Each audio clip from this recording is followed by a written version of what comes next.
Hey guys, so today we're going to start a brand new project, and this project is called Shattered Values, and it's all about that element of art, value. We are going to be using other elements of art like lines and shapes to create this drawing as well, but our main focus is going to be value, and of course value is the lightness or darkness of a color. So to start this drawing, you're gonna do some thumbnails in your journal. You need to do 6, and inside of these thumbnails, you're going to choose whatever subject it is that you wanna draw. This one's a leaf, this one's a cat, butterfly, seashell, whatever you want your subject to be.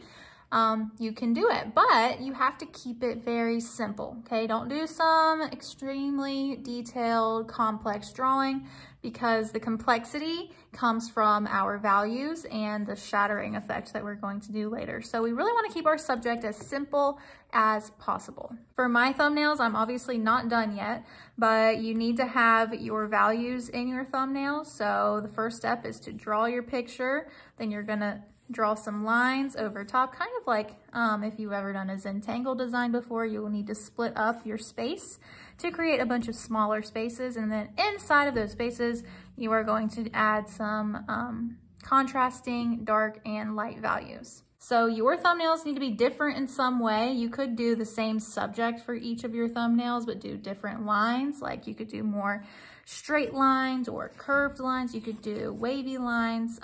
So play around with your thumbnails, and then you're gonna choose your favorite one to put onto your larger drawing. And this is going to be your final piece of paper. The first thing that we're always gonna do to prep our paper is to draw a border on the edges. And the way we do that is we just take our ruler and we're going to line up the edge of our ruler with the edge of our paper, and we're going to draw a border that is the same width as our ruler. So I'm just gonna hold it down, make sure my ruler is lined up with the edge of my paper, and I'm going to draw a straight line down.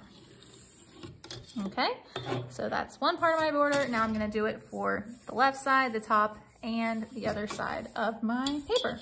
Okay, so I have my border, and our border is really to just keep our picture in the center of our paper, and artists usually do this to kind of make their artwork more neat, have a little bit of craftsmanship. So after you do your border, you need to decide if your paper is going to be horizontal or if it's going to be vertical. That really depends on, you know, your subject. What have you drawn? Have you drawn something wide? Then maybe you wanna make your paper horizontal. If you've drawn a leaf or something, like I've started here, and I'm gonna show you this one in a second, I decided to do my paper vertically. So decide how you want your paper to go, and then you're going to write your name at the top of your paper, right here, on the left side. So I'll just write Miss McGuirt. And then you're going to write your block number on the right side. Now, after your paper is all prepped with your border, your name, and your block number, you're ready to start transferring your favorite thumbnail that you've drawn onto your larger piece of paper. Since this is a bigger piece of paper, you're of course going to have to draw your picture bigger, okay? So for this one, this is a very teeny tiny little leaf, but for my final one, I drew my leaf pretty big. I want to fill up this space. I can't even show you the whole thing, it's so big. So really think about that when you draw your subject on your final piece of paper. Fill up your space. I just drew my leaf, and I did look up a reference photo to draw this leaf. It's much easier to draw from observation or looking at a photo rather than drawing from memory or what you think an object will look like. And after I drew my leaf really big to fill up my space, I decided to draw my lines this way. So with the veins of my leaf, if you can see those veins on the inside, I just decided to bring my lines out to the edge of my border, okay? And we're not gonna be drawing inside of this border. Our drawing is just gonna go in this new rectangle that we drew with our ruler a little bit ago. And my lines are gonna go out to the edge, if you can see that, of my border. So I just drew, I continued these lines from my leaf out to the edge of my paper. That's just one way to do it, okay? That's how I decided that I wanted to do it. Of course, you could have your subject like this, and then maybe you want to take a ruler and you want to divide your paper up with straight lines like so, okay? You can do it however you want to, but we just need to divide that space using some type of line. And like I said, you could do straight lines, you could do wavy lines to divide your space up. You can get really creative with how you decide to break up or shatter your drawing. So I shattered my drawing with my lines continuing from my leaf out to the border, like so, and now I have all of my different sections.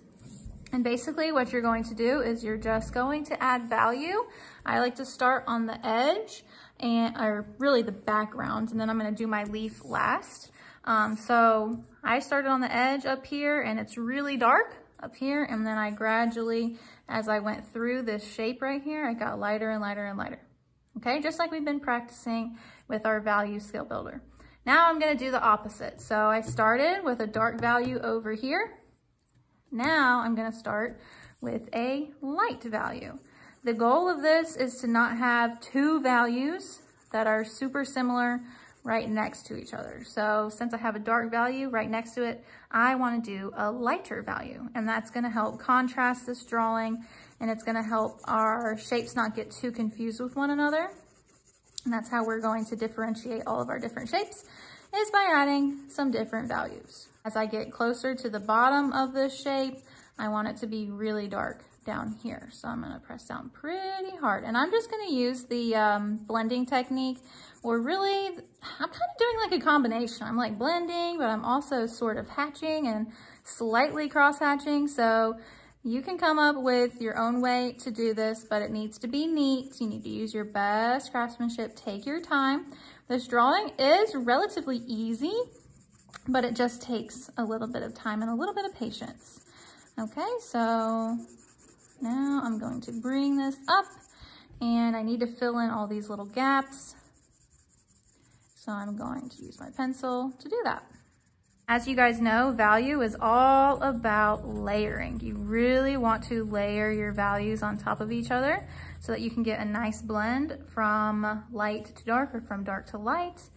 If you don't layer, then sometimes your gradient can be kind of harsh and not as smooth as we want it to be. And sometimes when I'm doing this, if my shapes are kind of getting confused, I will just take my pencil and I'll go over that line again, but I'll make it a lot darker. So then I can really see where one shape starts and the other shape stops. Okay, so as you can see, I don't have any values that are too close to each other. I mean, this in the middle is a little bit close, so I might just darken it up a little bit so that this value is not so similar to that one. So sometimes you just need to take a step back and put your pencil down and just look at your artwork and ask yourself, are there any values that are too similar right next to each other? And if they are, then you need to go in and either lighten that area or darken it up so that we can see a clear difference. So I need to flip-flop this again. So up here I started lighter. For my next one, I am going to do it darker. And it's okay if you go outside the lines a little bit, because you can either just erase that after you're done with that space, or you can just blend it in with your next shape over. Okay, so these two are looking very similar here in the middle again. So I'm gonna use my eraser this time, and I'm just going to lighten this up a little bit so that I can tell a difference between this value and the value right next to it. I like to neaten this up a little bit by drawing over this line again with a bit of a darker line. And that is just going to neaten up my shapes a little bit. Sometimes after you erase, you might accidentally erase too much. So I like to think of shading kind of like a dance between your eraser and your pencil. So you're going to be erasing a little bit, shading a little bit, erasing, shading. And you're just gonna keep going back and forth between your pencil and your eraser until you have a nice blend of values. So I'm gonna go ahead and finish mine off of camera because this is gonna take me a little while, but I hope you guys enjoy this project and I hope you get a lot of value out of it. Get it? Value? Because you're gonna be practicing value. You're gonna be experts at creating value by the end of this project. I am sure of it. But yeah, I hope you guys enjoy, and I'll see you next time.